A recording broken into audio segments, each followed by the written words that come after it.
So here's the thing. Everybody knew the Diddy situation was bad, but no one expected Beyonce to get dragged into the mess, especially not by Aubrey O'Day. I mean, out of all the people who could have spilled something, it's wild that it's her stepping up. But honestly, she might be the most believable. Aubrey has been right there from the beginning, stuck in the middle of Diddy's bizarre making the band era, and let's not act like she didn't warn us ages ago. The way she's talking now, though, it's like she finally stopped holding back, and what's coming out is jaw-dropping. You gotta understand, Aubrey was never just some backup singer floating around the industry. She was part of Danity Kane, that girl group Diddy signed with Bad Boy Entertainment. And if you watched that show, you remember how chaotic it got. He wasn't just managing them, he was micromanaging, manipulating, controlling, and sometimes downright humiliating them. We all thought it was just entertainment, reality TV drama, but behind those cringy confrontations and over-the-top challenges, it turns out there was something darker going on. Aubrey's been saying for years that Diddy treated them like dolls, literal objects.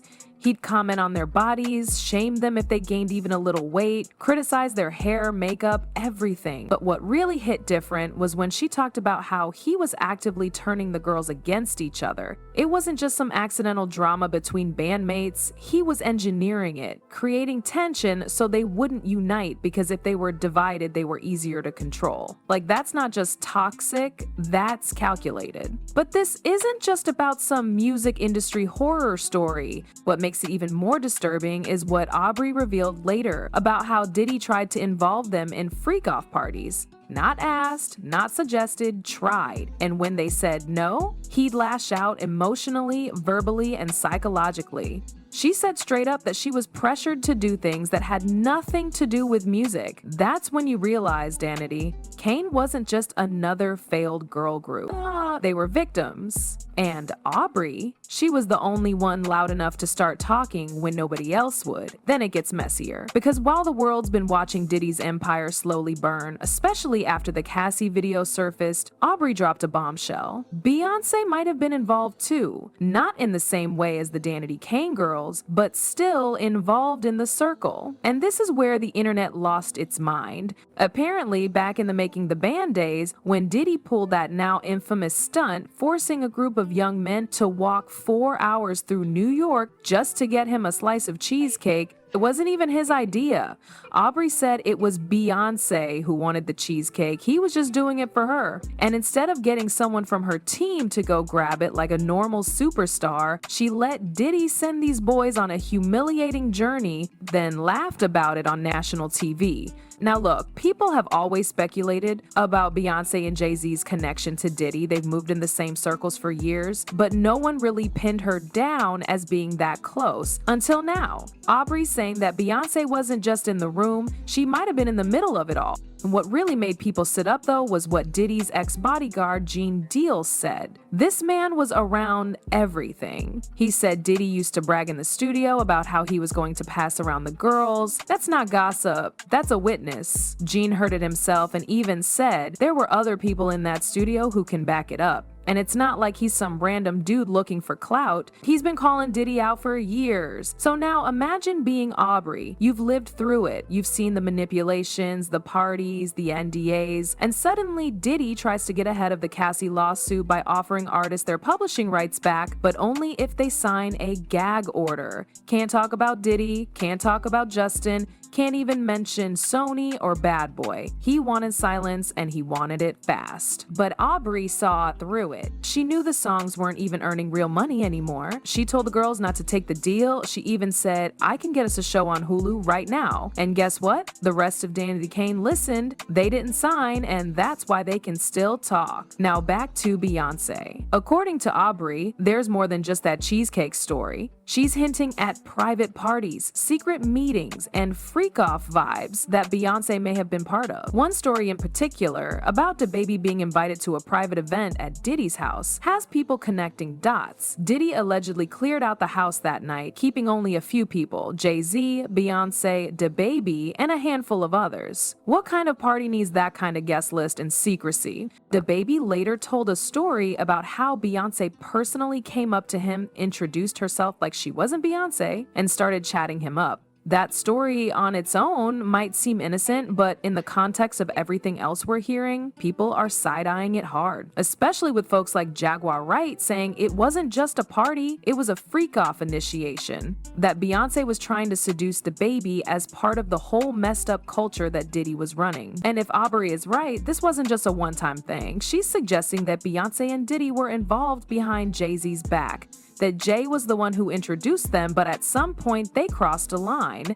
Now, that's the kind of revelation that could make the entire internet implode. Because let's be real, if Queen Beyonce is even tangentially connected to these allegations, everything changes. Suddenly, this isn't just about Diddy's crimes. It becomes about how many people looked away, how many helped him hide, and how many powerful names might be sweating right now. But that's only the beginning. You better buckle up, it gets darker from here. Diddy's entire house of cards is trembling, and Aubrey's just kicking it down one name at a time. And while most people expected Cassie or a few former bad boy artists to eventually speak up, no one thought the narrative would stretch all the way into the Carter household. But here we are, with Beyonce's name now swirling in the same mess that's been haunting Diddy for months. One of the wildest parts of all this is how confident Aubrey sounds when she talks about these so-called freak-off parties. Like, she's not hinting or dropping vague metaphors, she's naming people. She's calling out specific events, connecting dots that fans never even noticed before. She straight up said Diddy used those parties not just to show off his status, but to manipulate, to pressure, to control, and while many stayed silent, Aubrey never fully shut up. She's always been the loudest, even when it cost her career. Now she's saying Beyonce knew, that Beyonce didn't just attend these events, but allegedly played a part. And when you think about how tightly Beyonce and Jay-Z have always guarded their image, how curated and polished everything around them seems, this kind of accusation cracks that whole illusion. Because if it's true, if even a shred of this is true, it's not just a scandal, it's legacy destroying. And then there's the cheesecake story. At first, people laughed it off. The whole thing sounded like some ridiculous challenge on a bad reality show. But the moment Freddie P said that cheesecake wasn't even for Diddy, that it was for Beyonce who was upstairs the whole time, people got quiet. That humiliation the band went through, it wasn't just a test, it was a favor. And suddenly Beyonce wasn't a bystander to Diddy's madness, she was a participant. But it gets weirder, because according to people close to the situation, Diddy's obsession with power wasn't just about money or fame. It was about control over his artists, over his events, over everything. He threw exclusive parties where phones weren't allowed, where NDAs were signed before people even entered the room, and where people like Jay and BA were regular guests. And the unspoken rule? What happens at Diddy's parties never leaves. Until now. Because Aubrey's not the only one talking. Former employees, background artists, bodyguards, people are starting to connect timelines, point fingers, and pull receipts. And when you look at the people Diddy has aligned himself with over the years, it paints a disturbing picture. It's not just him, it's a circle, a network of protection, a group of high-powered friends who looked out for each other no matter how twisted things got behind closed doors. That's why those NDAs are so important. Diddy wasn't just handing them out for fun, he was preparing for war. When Cassie's lawsuit dropped and the video surfaced, it wasn't just a PR nightmare, it was a signal that the walls were finally closing in. So Diddy tried to shut everyone up, offered up publishing rights that weren't even profitable anymore in exchange for permanent silence, and the sad part, most of them signed. But not Aubrey, and that's why she's able to spill now. She said straight up that Diddy's sudden generosity wasn't random. It was a cover-up, preemptive strike. He knew the dominoes were about to fall, and he was trying to keep as many from toppling as possible. But Aubrey saw the trap. She warned the other girls, and now, as more names start surfacing, like Beyonce, it all feels like it's finally boiling over. Then there's the DaBaby moment. He was invited to one of Diddy's infamous parties, the kind where only a handful of people stay after hours. According to him, most of the crowd was asked to leave, but Diddy let him stay, along with Jay-Z and Beyonce. And that's when it happened.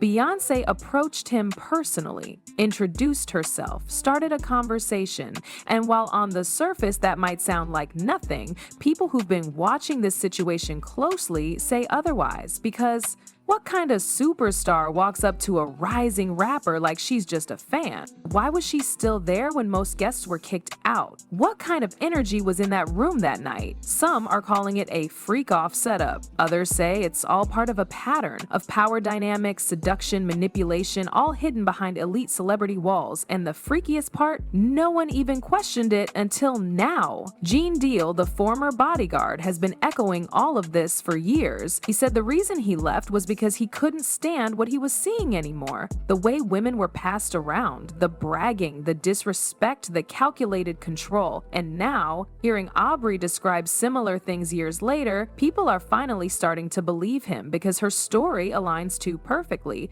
And while Jay-Z has largely stayed quiet, insiders are now wondering how deep he was in all this. Did he know what was going on? Did he help cover it up? Or worse, was he part of it? It's the kind of speculation no one wants to entertain, but it's getting harder to ignore. The silence from their camp is deafening. Beyonce is still on tour, smiling in front of cameras, projecting that family-first, empowering woman image she's known for. But if these allegations keep stacking up, if more people like Aubrey keep talking, that image might not survive, because what's being described isn't just shady, it's criminal. And legacy or not, the truth doesn't care who you are. Diddy's apology video felt like a joke to a lot of people, but to Aubrey, it was personal. She didn't buy the fake remorse, and she made that clear online. When the footage of him assaulting Cassie surfaced, he finally said he was disgusted with himself. But Aubrey clapped back immediately, reminding everyone that just months earlier, he had accused Cassie of lying. She pointed out that he wasn't sorry for what he did, he was sorry the world saw what he did, and she wasn't about to let him get away with spinning the narrative. Aubrey has been consistent. She doesn't just criticize Diddy, she exposes the pattern, the NDAs, the control, the psychological warfare. Jay lived through it, and she's refusing to shut up now that the world is finally paying attention. And she's not afraid to say names either. That's what makes her dangerous to people like Diddy and Beyonce. Word on the street now is that Aubrey is quietly collecting more receipts. She knows the timing of that NDA offer wasn't random. She knows Diddy was in panic mode, trying to secure silence from the people who could expose him, but what he didn't count on was that someone like Aubrey, someone who already lost her career once for speaking up, had nothing left to lose, and that makes her powerful. Behind the scenes, music execs are reportedly getting nervous. A lot of people have stayed quiet because they've got ties to the same ecosystem. Publicists, agents, label heads, they've all protected the same people for years, but with lawsuits piling up and voices growing louder, the circles crack. And when someone as connected as Beyonce gets pulled into that circle, people panic. Even if Beyonce wasn't directly involved in the worst of it, the stories around her are getting too specific to ignore. The cheesecake story, the party with DaBaby, the alleged private encounters with Diddy that Aubrey hinted at, and now rumors are swirling that Jay-Z might have known something was going on but stayed quiet to protect the brand. Their brand, the power couple image, the billion-dollar dynasty. Aubrey's not accusing for clout, she's always had receipts. She exposed the publishing rights scheme, she warned other artists before they signed, she connected the dots on the power games and the NDAs. And now that Beyonce's name is involved, she's not backing down. In her words, these stories aren't coming out of nowhere. She's seen enough over the years to know when something isn't right. And she's not the only one watching. Fans who used to blindly defend Beyonce are starting to ask questions. Not because they want to believe she's guilty, but because silence starts to look suspicious when everyone else is being called out and you're still pretending nothing's happening. Some are pointing out how Beyonce's team has avoided even acknowledging the growing noise. No legal threats, no PR statements, just silence. Meanwhile, Jay-Z's been strategically quiet for years.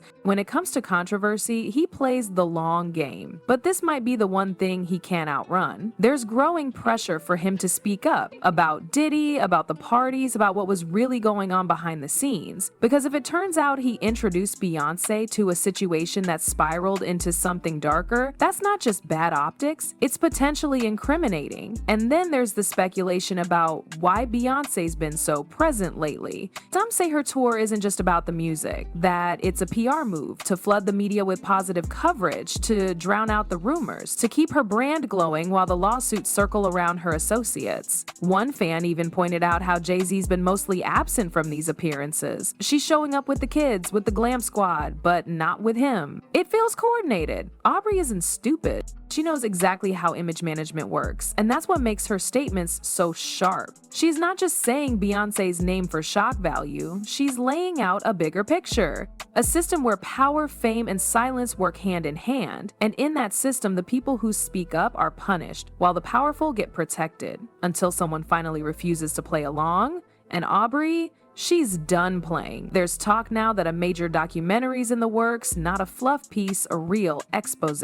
Artists, producers, assistants, ex-staff, people who sign those NDAs are starting to realize that they're not alone anymore. That maybe, just maybe, there's safety in numbers, and Aubrey's push might be the spark that finally lights the whole thing up. If that happens, the fallout won't be small. It could reshape how people view some of the biggest names in music. Beyonce and Jay-Z aren't just celebrities, they're icons, untouchables. But in this climate, no one's truly untouchable anymore. If the right people come forward, even their reputations could be on the line. For now, Aubrey keeps talking. She posts, she shares, she calls it what it is. Not gossip, not rumors, but abuse, manipulation, exploitation, and the silence that let it thrive. Whether the industry is ready or not, she's telling the story. And the more she says, the harder it is to look away.